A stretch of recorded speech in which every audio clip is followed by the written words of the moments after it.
Good morning. সকাল এখন বাজে 10:30।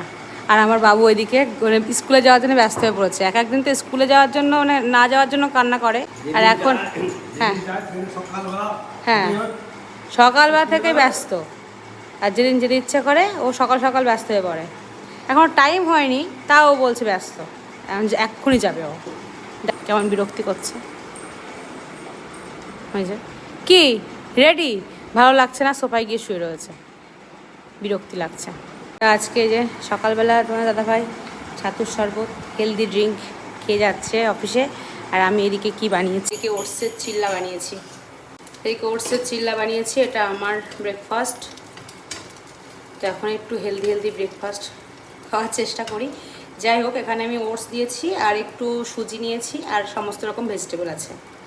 হালকা একটু বাটার ব্রাশ করে নিয়ে দিয়ে দিয়েছি। আর এই যে সকালে রান্না বান্নার আয়োজন এখানে রেডি। শাক কাটা হয়ে গেছে, মনি আজকে রান্না করবে।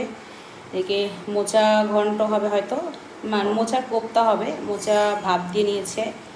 এদিকে এটা হলো হেলেঞ্চার শাক। এবারে আলু কলা কাটার আছে। কি রান্না হবে আমি সঠিক জানি না, তো সব তো দেখছি গোছানো। কি রান্না হবে? ছোট মাছ হবে। হ্যাঁ, একটা সকাল সকাল আজকে আমরা একটা সুন্দর খবর পেয়েছি।